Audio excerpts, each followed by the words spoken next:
we're titling this segment of the Song of Moses series Prelude, because we're going to spend this episode laying the background for the Song of Moses. Okay. Then we'll dive into the song, and then we'll come to a conclusion.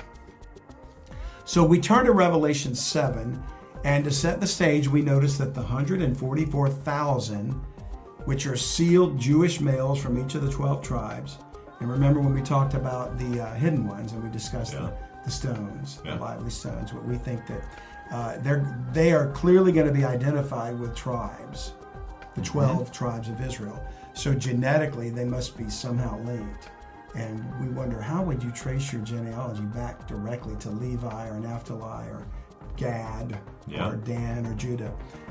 And so maybe there's something in the transmission of DNA from the hands of those men that grabbed the stones out of the Jordan River and they set up the memorial. Which, by the way, I found out was in Gilgal in Israel. Yeah. So, and Gilgal, I think, literally is interpreted as a circle of stones. And again, those were, I'm going back to the previous podcast, when they crossed the Jordan River, God told them to pick up a stone and carry it with them from the river, right? Yeah, out of the dry riverbed, because he parted the river.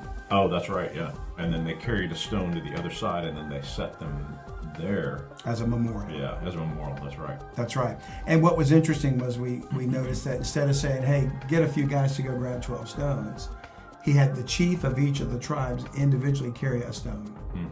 So that's significant. And it just makes me wonder if that was because their genes were to be somehow connected. That's interesting. And that's why when John the Baptist said, God is able of these stones to raise up children unto Abraham, and Jesus said, if these didn't give praise to my name, the very stones would cry out. And it just makes me wonder if there's something genetically going on there. But back to our passage, those, wherever they come from, there are 144,000 sealed in Revelation 7. And as far as timing goes, this is what I can determine. From Revelation chapter 4, John is caught up to heaven and he begins to write what he sees there. And then in Revelation 6, his attention is directed back to the earth in verse 12 with the opening of the sixth seal. And once that seal is opened, we come to Revelation 7 where this happens in verse 1.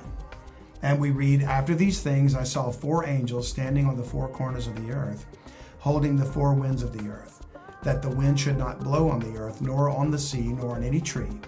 And I saw another angel ascending from the east, having the seal of the living God, and he cried with a loud voice to the 4 angels to whom it was given to hurt the earth and the sea, saying, hurt not the earth, neither the sea nor the trees, till we've sealed the servants of our God on their foreheads. And I heard the number of them which were sealed, and there were sealed 144,000 of all the tribes of the children of Israel. So that's where we get that number from. That's how we know their genealogy. And notice they're being sealed before the final wrath is poured out, where all the trees and everything is damaged and hurt. So in Revelation 7 verse 9, it seems like while John's attention is directed to the earth to see them numbering and sealing the 144,000, then he looks back into heaven, and look in verse 9, it says, after this I beheld, and lo, a great multitude, which no man could number, of all nations and kindreds and people and tongues, stood before the throne and before the Lamb, clothed with white robes and palms in their hands, and cried with a loud voice, saying, salvation to our God, which sitteth upon the throne, and unto the Lamb.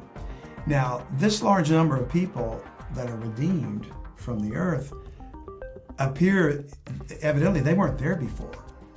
John described the scene in heaven before, and you had God on the throne, you had the Lamb, you had the 4 living creatures, you had angels, and then he doesn't mention the multitude that nobody could number. They look down and they number 144,000. So what I'm believing has occurred is the rapture took place. While John was numbering the 144,000, or viewing the numbering of it, we went up. The church, the body of Christ. That's interesting. Well, 'cause